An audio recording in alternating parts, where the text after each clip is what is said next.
Enquanto se prepara aqui os audiovisuais, eu se calhar faço aqui uma calibração um bocadinho da audiência para perceber quem é que sabe o que é blockchain. Ou seja, os professores sabem o que é blockchain. E quem é que tem criptomoedas? Ou quem é que sabe o que são criptomoedas? Aqui já há mais. Quem é que sabe o que é Bitcoin? Se não todos, são quase todos. Muito bem. E quem é que tem uma wallet? Já agora, só para eu perceber um bocadinho mais quem é que... Aí já são menos. Ok, já são aqueles três que estão ali, já. Estão totalmente por dentro, excelente. Então, o meu nome é Rui Serapicos, eu sou atualmente o presidente da Aliança Portuguesa de Blockchain. A Aliança Portuguesa de Blockchain é uma associação que resulta de um conjunto de iniciativas inesperadas o ano passado, que levaram a que se criasse uma associação. E eu passo a explicar um pouco como é que isto acontece. Mas antes de eu apresentar um bocadinho o que é a Aliança e o que é que a Aliança faz em termos de blockchain, eu gostava de ouvir alguém que levantou o braço, dizer o que é blockchain, o que é a sua perspectiva de blockchain, e depois nós fazemos aqui alguma validação. Agora, de repente, ninguém sabe o que é blockchain. Quem é que sabe o que é blockchain já agora? De repente, fiquei sem braços.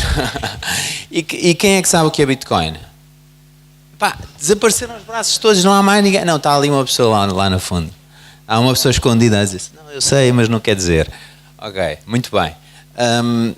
Então, eu peço desculpa, eu não te conheço de t-shirt verde, foste tu que levantaste o braço, foste tu o único que levantaste o braço.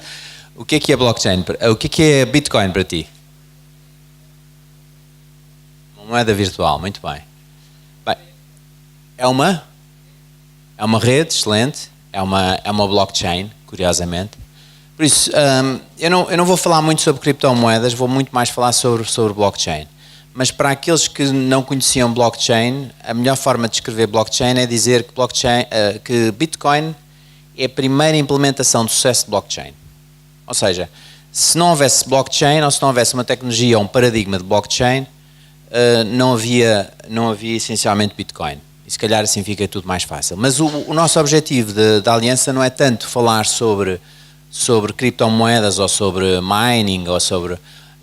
Muitas vezes nós somos forçados a fazer isso. Muitas vezes nós somos forçados porque colocam-nos perguntas e nós todos os dias somos confrontados com novos desafios. Mas o objetivo é muito mais este. O objetivo é muito mais explicar um bocadinho o que é a Aliança, o que é blockchain do ponto de vista prático, e já agora estou interessado em calibrar quem é que sabe o que em termos de tecnologia, gestão ou direito, só para eu perceber um pouco. Quem é que está aqui do curso de tecnologias? Todos aqueles que sabem o que é blockchain. Ok. E quem é que está aqui do curso de gestão? Esta camada aqui do meio. Muito bem. Excelente. E essencialmente o tema de blockchain é falado um pouco aqui e depois também explicado o que é que são os challenges da Aliança, ou os desafios da Aliança, e em que medida é que estes desafios podem ajudar não só os alunos, mas também as startups. Do ponto de vista de blockchain, nós, só para dar um enquadramento de como é que a Aliança surgiu, o ano passado nós desenvolvemos com o Banco de Portugal um challenge, um hackathon longo, ou vamos dizer um desafio de programadores longo com o Banco de Portugal. Esse hackathon incidia muito sobre a PSD2, que é a segunda diretiva de pagamentos europeia, que está muito enfocada em temas como criptografia ou como encriptação de pagamentos e também como iniciação de pagamentos e informação ou agregação de informação de contas ou de contas para pagamento. Essa diretiva vai transformar ou está a transformar profundamente a forma como nós fazemos pagamentos ou podemos fazer pagamentos, e nós, a meio do processo, percebemos que queríamos fazer exatamente a mesma coisa, fazer esse hackathon longo, mas para blockchain. E a melhor forma de o fazer era construir um conjunto de sandbox ou de ambientes de desenvolvimento para que qualquer aluno, qualquer pessoa, qualquer startup consiga desenvolver a sua solução baseada em blockchain. E assim surge o conceito da Aliança. Por isso, o que é o enfoque da Aliança? O enfoque da Aliança é isto que está aqui. Ou seja, desenvolver um ecossistema de empresas, academia, patronos, estudantes, startups, que falem mais sobre o tema e que desenvolvam mais sobre o tema. Porquê? Porque assim como há uma assimetria de informação dentro desta sala de aula, também há uma assimetria de informação ou de conhecimento no país, ou seja, há bolsas de conhecimento, grande conhecimento na área de blockchain, mas a assimetria de informação e de conhecimento ainda é maior em termos internacionais. Ou seja, se eu pudesse fazer uma comparação em termos de disrupção daquilo que o blockchain consegue fazer, eu podia dizer que se nós estivéssemos nos anos 90, eu estaria aqui a falar sobre a internet e estava a perguntar, então quem é que sabe o que é a internet? E havia uns que levantavam os braços e outros não. E isto é exatamente daquilo que se está a falar.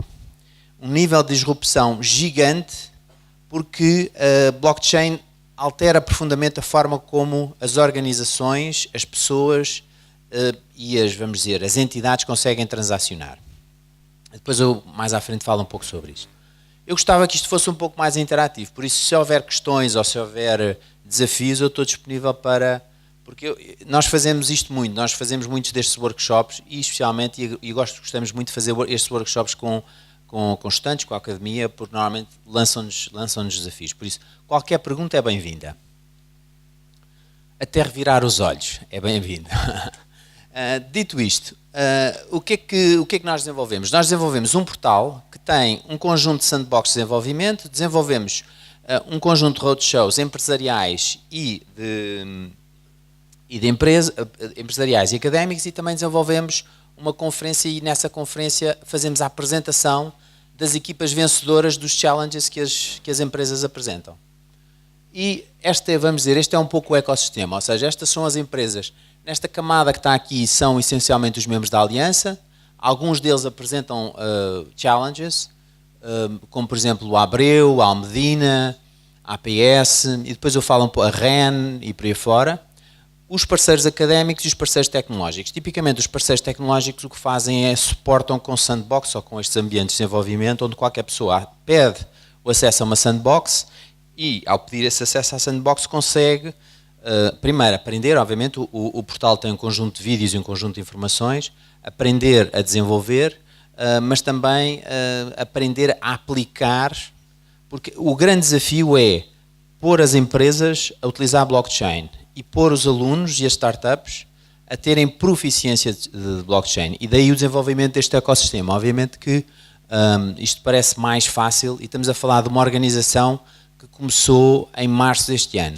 Por isso tem sido vamos dizer, uma loucura de trabalho. Também estabelecemos parcerias com quer a Alastria, quer a Nordic Blockchain Association. Só para vocês terem uma ideia, em Espanha a Alastria criou uma organização, a Alastria criou uma associação e essa associação tornou-se em si uma própria blockchain, ou seja, um consórcio em blockchain.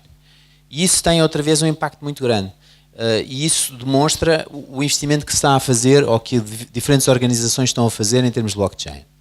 Também fizemos com a Blockchain Brasil e com a Israeli Blockchain Association e também com a Associação Blockchain da Arménia. E, em princípio, no final deste mês, no início do próximo, devemos fechar com a British Blockchain Association.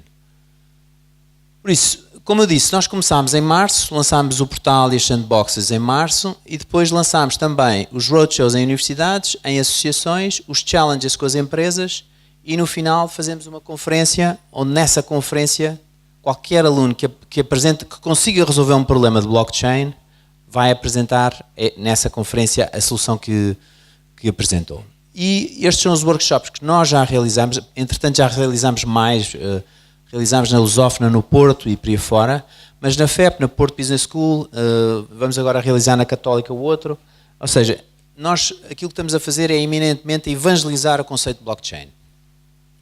E como eu disse, temos esta conferência, ela já mudou substancialmente, já foram convidados e já estão, vamos dizer, na agenda um conjunto de outros oradores, uns nacionais, outros internacionais, e se calhar para dar o mote vamos dizer, do que é blockchain, independentemente da resposta do colega lá de cima da t-shirt verde, eu se calhar vou falar um pouco sobre blockchain não tanto do ponto de vista tecnológico, mas do ponto de vista de disrupção. Como é que blockchain consegue, de facto, criar disrupção? Isto é o que se fala atualmente sobre... Atualmente quer dizer, nós estamos mais ou menos aqui, ou estamos mais ou menos aqui, mas isto é o que se falava em termos... Se você, por acaso a qualidade aqui do slide não ajuda. Mas o que vocês conseguem ver aqui é, esta curva azul é o que se fala, o que os mídias falam em termos de Bitcoin. E o que a maior parte das pessoas falam em termos de Bitcoin. E esta curva laranja é o que os mídias falam em termos de blockchain e esta sobre Ethereum. Ou seja, o que aconteceu, o que tem vindo a acontecer é que está a haver um shift entre aquilo que se fala de Bitcoin versus aquilo que se fala de blockchain. As pessoas estão lentamente a compreender que o paradigma ou a tecnologia é substancialmente maior do que uma criptomoeda. Isto são alguns dos investimentos que estão a ser feitos em 2017, mais de 300 acordos. Tipicamente, uma startup consegue também se financiar lançando um ICO, ou pode arranjar outras formas de financiamento. O ICO, o Initial Coin Offering, essencialmente é uma forma de eu emitir moeda, faço uma emissão de moeda virtual ou uma criptomoeda, e os investidores ou os microinvestidores podem ir buscar essa, vamos dizer, essa parte do investimento, assim como os donos iniciais vão buscar capital para fazer crescer a sua organização. Isto é essencialmente e muito rapidamente como funciona uma plataforma de blockchain, ou seja, tem uma componente de nós, uma componente da blockchain propriamente dita e das transações, e depois existe uma infraestrutura subjacente. Mais à frente, isto realmente, eu vou-vos se calhar partilhar alguns dos exemplos que aqui estão. Vocês estão a ver que não estou a conseguir, acho que vocês não estão a conseguir ver nada, ou estão? Não, pois não? Ok. Essencialmente, onde é que estão os grandes casos de blockchain? A tendência natural é que blockchain começa nos serviços financeiros, começa, obviamente, nas criptomoedas, ou começa nas moedas, avança para os serviços financeiros, mas agora está a começar a crescer nos serviços governamentais ou estatais, no retalho, nas telecomunicações e por aí fora. E também em mídia e em conteúdos autorais. Enfim, em tudo o que sejam ativos digitais, ou em tudo o que se possa digitalizar em termos de ativos. E mais à frente eu posso dar alguns exemplos concretos. Por isso, voltando a fazer aqui uma calibração. Quem é que acredita que blockchain terá maior impacto? Quem é que acredita que blockchain terá maior impacto na área dos transportes? Uma pessoa. E utilities? Ninguém. Duas pessoas. Serviços financeiros? Para aí umas 10 pessoas. E os serviços em geral? Por isso, os outros que não levantaram os braços provavelmente ou não sabem ou não querem dizer.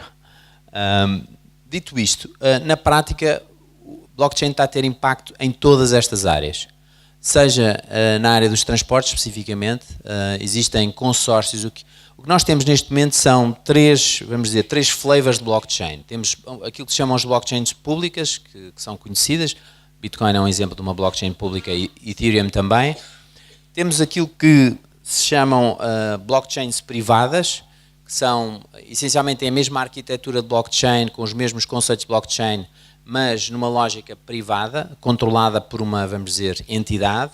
E depois temos aquilo que está no meio, que são consórcios de blockchains, ou seja, são um conjunto de entidades que se associam. Um exemplo que eu dei foi o caso da Alástria, onde de facto os espanhóis o que fizeram foi criaram todos uma associação e desenvolveram uma solução baseada em blockchain. Isso é uma solução de blockchain em consórcio. Mas há outros casos, casos na área da energia, especificamente, e o challenge da REN já terminou. A REN, aquilo que lançou como desafio foi criar um mercado para desintermediar a compra e venda de microprodução de energia. Ou seja, nós cada vez mais vivemos numa economia de prosumers, de produtores e consumidores. seja de produzir conteúdos no YouTube, até produzir o seu próprio código e depois consumi-lo. Isto significa que nós também podemos fazer isto do ponto de vista da microprodução energética. Mas, apesar do mercado português de energia estar desregulado, ainda existe uma camada de, vamos dizer, de resistência à adoção de mercados completamente abertos. Então, o challenge da REN foi exatamente esse. Foi lançar vamos dizer, um desafio para um conjunto de programadores que fizesse exatamente a criação do marketplace para que eu, como produtor, pudesse vender a qualquer consumidor de energia baseada em tecnologia blockchain. E esse challenge já fechou, mas é um challenge que dá um bom exemplo de como se pode criar novos serviços e novos produtos totalmente baseados num paradigma completamente novo chamado blockchain. Outro exemplo é o caso da B3i, isto é um consórcio na área dos resseguros. Um bom exemplo da B3i é, quem é que já ouviu falar de resseguros? Só para eu... Ok, a maior parte aqui deste lado conhece o que é que são resseguros.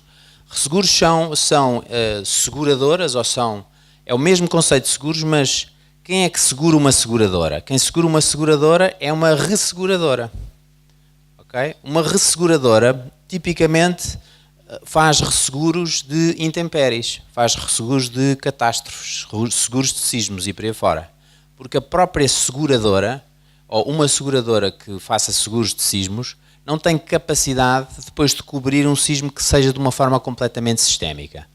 E isso, neste caso da B3i, o consórcio da B3i o que é que consegue? Consegue fazer a rastreabilidade dos seguros, desde o ponto de vista macro do resseguro, do seguro das seguradoras, até ao micro de um problema de alguém que tenha tido uma inundação e consiga fazer a rastreabilidade de todo esse seguro. Isso, outra vez, é baseado em blockchain. E outros exemplos, neste caso, exemplos na área de identidade. A Agência Nacional de Registro Público da República da Geórgia desenvolveu em conjunto com a Bitfury um projeto de registro de propriedades, mas há outras soluções. Há soluções, por exemplo, na área da fraude, para, por exemplo, registro de propriedade. O Ghana tem especificamente um projeto para lidar com fraude na área do registro de propriedade, ou seja, o que acontecia no Ghana é que havia muita fraude para o registro da propriedade, ou seja, eu ia registar a minha propriedade e alguém já tinha a propriedade registada. E a forma como isso foi resolvido foi construir ou desenvolver uma solução baseada em blockchain, onde o que está residente na blockchain, a informação que está residente na blockchain, ela é o ponto único de verdade sobre o registro da propriedade do Ghana. Isto aqui é um pouco para aqueles que diziam que de facto os serviços financeiros são aqueles que tendem a ter maior desenvolvimento. É verdade, de facto existem um conjunto de investimentos, estamos a falar de investimentos na casa de 1,4 bilhões, mas existem também um conjunto de desafios. Os desafios são tipicamente na área da regulação, da normalização e da legislação. E Portugal, outra vez, também não consegue estar à frente, não está à frente. Ou seja, há outros países que estão mais à frente do ponto de vista da legislação e da regulação. E esse é um dos nossos, vamos dizer, das nossas, vou chamar lutas, mas dos nossos desafios é, de facto, incentivar entidades como a CMVM, o Banco de Portugal, ou mesmo o Governo de Portugal, a desenvolverem legislação que permita que investidores consigam vir para Portugal e investirem em tecnologias e em soluções baseadas em blockchain. Estas são algumas das empresas que estão a desenvolver não só protótipos, mas também a parte de propriedade intelectual, intellectual property. Só para dar um exemplo, a última vez que nós tivemos informação, a Mastercard era a entidade que estava a fazer mais investimentos do ponto de vista de patentes na área de blockchain, e estamos a falar de uma tecnologia que essencialmente o que faz é desintermedia. Ou seja, blockchain na prática o que faz é retirar o middleman ou o intermediário do caminho. Por exemplo, um bom exemplo disso é quantos de vocês é que gostavam de ter uma carta internacional que pudesse ser aplicada a qualquer ponto do mundo? Vocês iam para a Islândia e podiam conduzir com a vossa carta, iam para a África do Sul e por aí fora. Ou seja, a tecnologia que permite isto pode ser ou é blockchain. Porquê? Porque o registro, seja de uma propriedade, de uma identidade, seja de uma carta de condução, a partir do momento em que está registado numa, vamos dizer, numa rede segura, encriptada, fiável, eu consigo mostrar a minha carta de condução na Islândia e o polícia diz, deixa-me cá verificar se esta carta de condução, utilizando a tecnologia blockchain, é válida ou é uma fraude. Essencialmente é isso que estamos a falar. Isto são tendências em termos... Isto é um gráfico que explica o nível de investimento que estamos a falar em termos de blockchain. Ou seja, nós neste momento estamos aqui e esta é a tendência, estamos a falar de 3,1 trilhões de dólares. Ou seja, é um número incomensurável. Só para partilhar um pouco convosco em termos de investimento, o que é que está a acontecer nos Estados Unidos e no norte da Europa. E depois mais à frente vocês podem validar isso com alguém que está não vou dizer no norte da Europa, mas que está numa zona em que se calhar o nível de investimento em blockchain é elevado. O entry level de um programador na área de blockchain para, por exemplo, para smart contracts, nos Estados Unidos ronda aos 75 mil dólares, ou seja, alguém que saia da faculdade que saiba programar em Solidity ou em smart contracts. Por isso, é uma indústria completamente diferente da indústria tradicional que nós estamos habituados.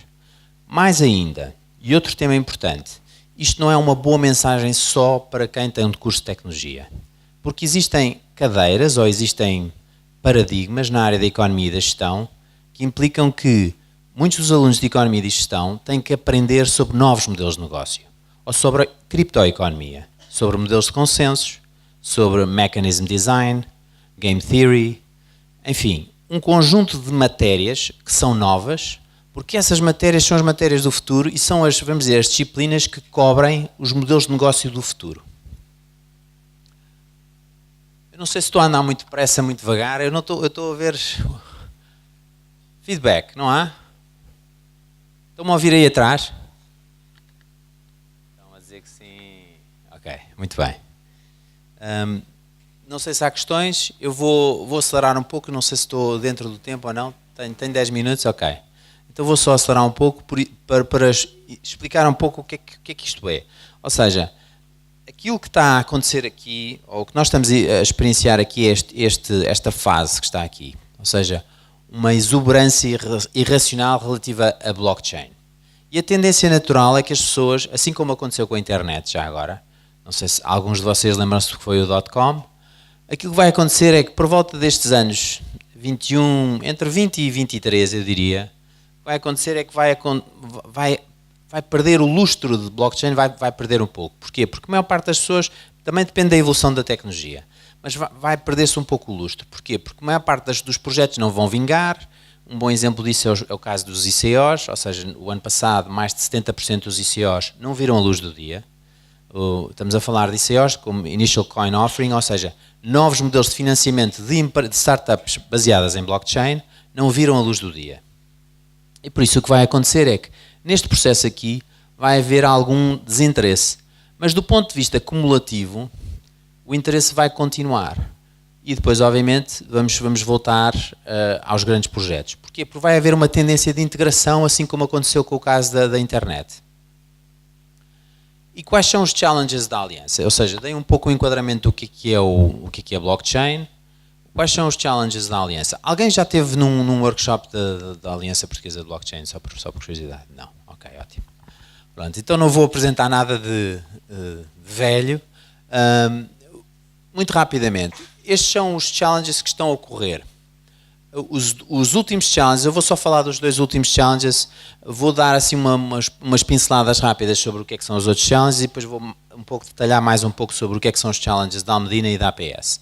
O caso da Abreu Advogados identificou que a profissão de advogado está em risco também. Porquê?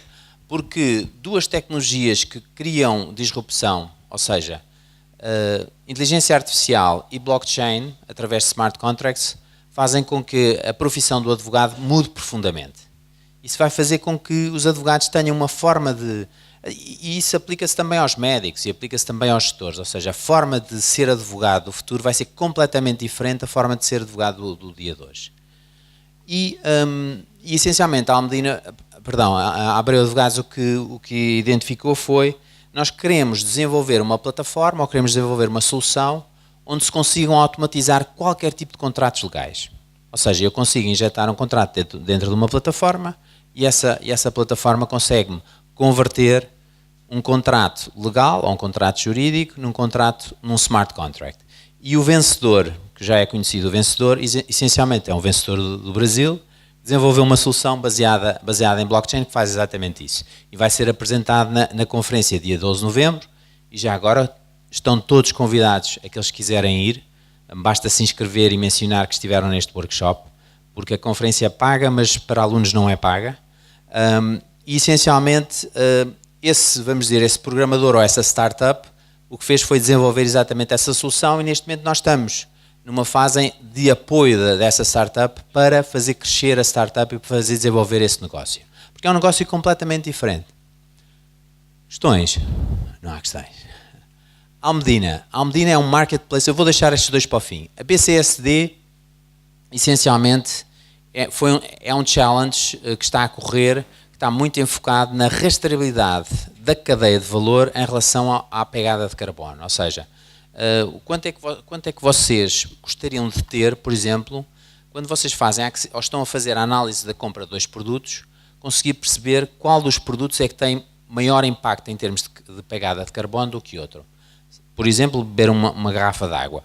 Alguém vai escolher Luso versus Caramulo e ao ler um QR Code consegue identificar que aquela garrafa tem mais impacto do que a outra. Se calhar, se o preço é o mesmo, as pessoas tomam uma opção completamente diferente. É uma opção baseada na consciência da pegada de carbono e não tanto no preço ou na marca. E isso é o que o challenge da BCSD faz. O challenge da ML é um challenge muito mais a propósito de água. Vou beber um bocado de água. O challenge da ML é um challenge muito mais prático e pragmático, porque é um challenge baseado em pôr em contacto ou em conectar duas bases de dados. A base de dados dísticos da ML, que tem todos os dísticos dos residentes de Lisboa e do Gira, ou seja, das bicicletas, e a base de dados de registro automóvel. Ou seja, eu, automaticamente, no momento em que eu compro um automóvel, se moro numa zona de influência de dísticos da ML, este novo protocolo o que permite é colocar a ML em contacto com o IMT e nesse contacto a ML consegue-me enviar um e-mail ou consegue-me enviar um contacto a dizer: olha, sabemos que adquiriu este carro, mora nesta residência, em vez de estar a pagar as moedinhas, passe por a loja X e consegue receber o dístico automaticamente. Isto é um exemplo prático que é baseado em blockchain. Porquê? Porque consegue pôr duas bases de dados a comunicar entre elas, onde as partes precisam de guardar a confiança que existe dentro da sua própria infraestrutura tecnológica.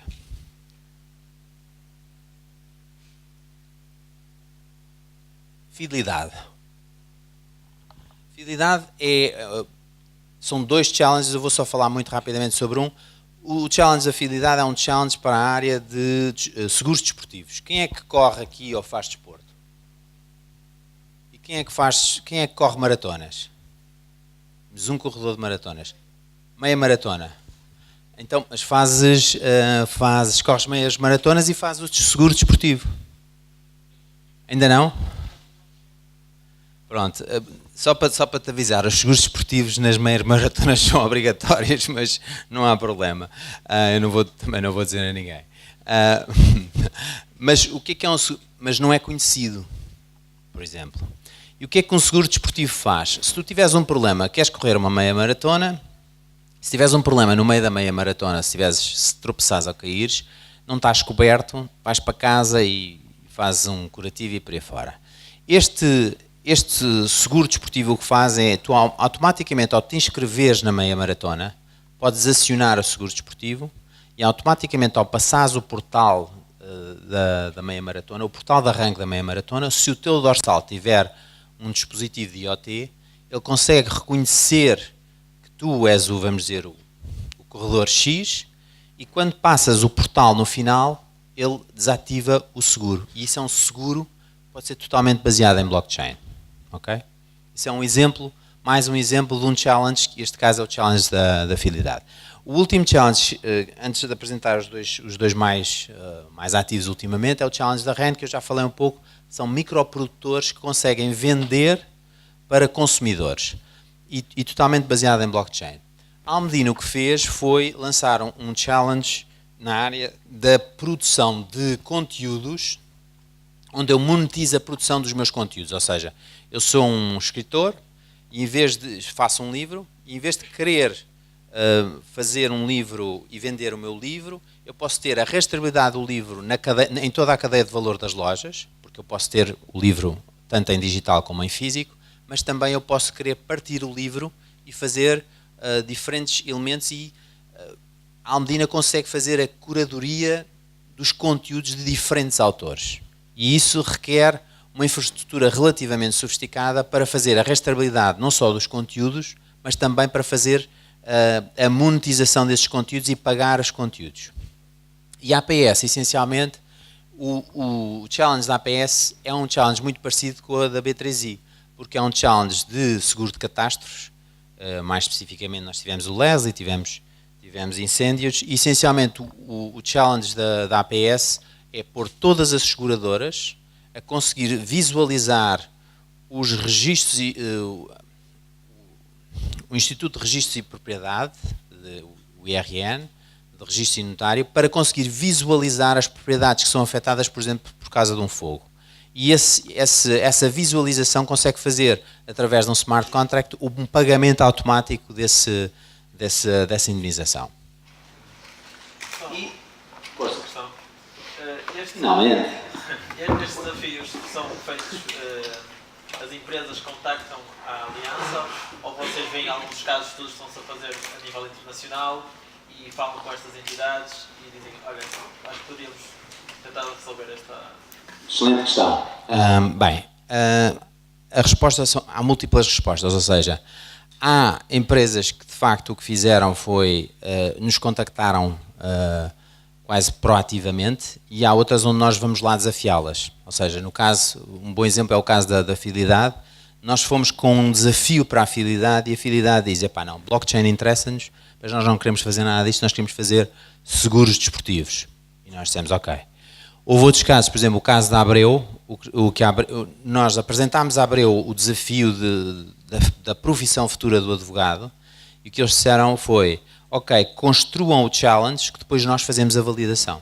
Por isso é dialético, ou seja, não há um caso que seja um caso específico. Em muitos casos o que nós fazemos é lançamos estes desafios ou apresentamos os desafios e apresentamos muitos casos de uso, porque há muitos casos de uso, e em alguns casos a sociedade de advogados ou um player grande tipicamente escolhe aquilo que lhe mais interessa. Em alguns casos também escolhe para desenvolver competências in-house ou escolhe mesmo para testar a tecnologia. Respondi à questão? Ok. Se há mais alguma questão, isto é da Almedina e da APS. Então como é que funciona um challenge? Um challenge tipicamente funciona com estas 4 fases, ou seja, nós lançamos o challenge no portal, depois de falar com a empresa, tipicamente é constituída uma equipa de alunos e nesta fase, ou nestas 2 subfases, há uma fase de mentoring e de avaliação das soluções, ou seja, as empresas acompanham as soluções e avaliam as soluções. E depois dessa avaliação é votada, há um júri independente que vota as soluções, as múltiplas soluções que são apresentadas aos challenges, e depois é feita a seleção da melhor e ela vai tipicamente para uma conferência. Essencialmente é isto, é uma inscrição, uma fase de desenvolvimento do conceito, do Proof of Concept, até mesmo a submissão da ideia e o desenvolvimento da ideia. E tipicamente são 3 fases que estão aqui. Estamos a falar de plano de preparação, a resolução do challenge e a apresentação. Na parte típica da resolução do challenge, a componente interessante é que não é uma resolução tradicional. Não é tipicamente aquela resolução de um problema de desenvolvimento. Porquê? Porque integra ou um smart contract, ou integra um modelo de consenso, ou integra equipas multidisciplinares, e é nestas equipas multidisciplinares que nós apostamos, ou seja, nós apostamos tipicamente mais neste tipo de challenges, ou seja, nós temos tipicamente quatro tipos de challenges, aquilo que são os de gestão de registros, como é o caso da ML, onde faz a interligação de 2 registros. O de iniciativa de eficiência é tipicamente aquele que é o da BCSD, para a pegada de carbono, mas aqueles onde nós estamos a fazer o grande enfoque são estes 2 tipos de challenges, aquilo que se chamam os disruptor blockchains e os mercados de ativos digitais. E porquê? Porque são aqueles onde há maior transformação. Muita gente fala sobre a transformação digital e é exatamente aqui que nós estamos a apostar. E estas são as competências típicas que nós procuramos, ou seja, no Disruptor Blockchain são estas três competências que nós nos enfocamos. Nos mercados de ativos digitais, muito mais na componente técnica e de gestão e economia, e depois na eficiência, nas iniciativas de eficiência e de gestão do registro é muito mais na parte técnica. E, essencialmente, não sei se estou mesmo a acabar, não sei se há questões, se há algum comentário. Uma questão, ótimo.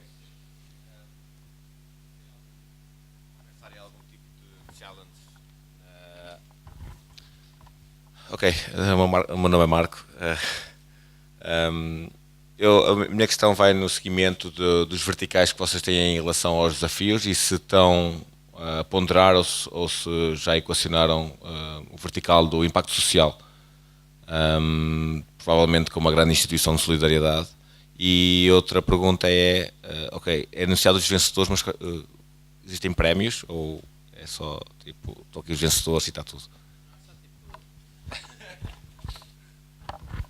Duas perguntas, não é? Uma é sobre impacto social.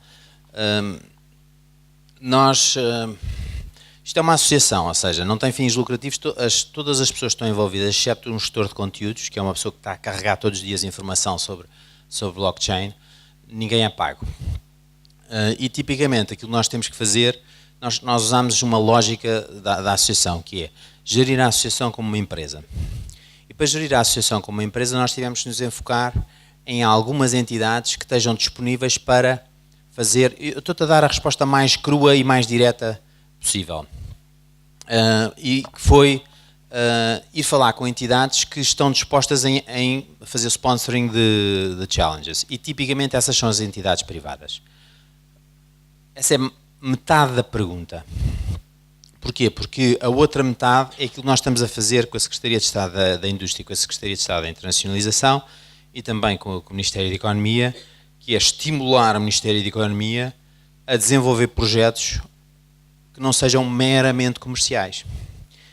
Mas isso é um trabalho de maratona, falando sobre maratonas, isso é literalmente um trabalho de maratona. O nosso enfoque inicial são os sprints de 100 metros, 100, 200 metros, e depois, ao mesmo tempo, estamos a trabalhar maratona com o Governo em relação a projetos que tenham impacto social, por exemplo, desbancarizados, por exemplo, sem-abrigos, enfim, há uma série de áreas que são extremamente importantes, mas nós não temos, a Aliança não tem recursos para ir de uma forma tão, vamos dizer, pro bono. Não percebi, direta, exato. Não percebi.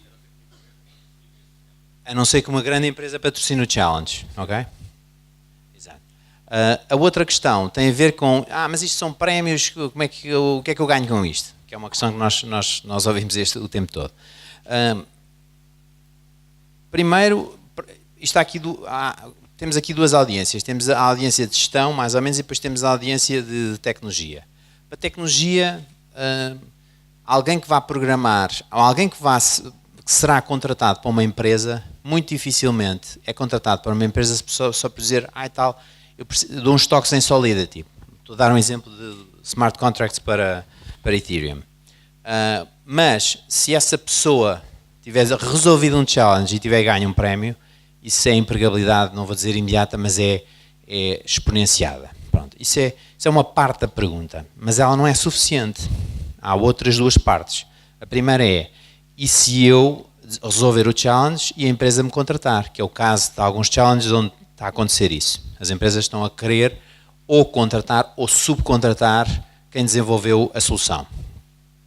E a terceira parte vamos dizer, da resposta é eu não quero nem ir trabalhar para uma empresa, nem quero ir trabalhar para a empresa que me resolveu um challenge, o que eu quero é desenvolver a minha startup.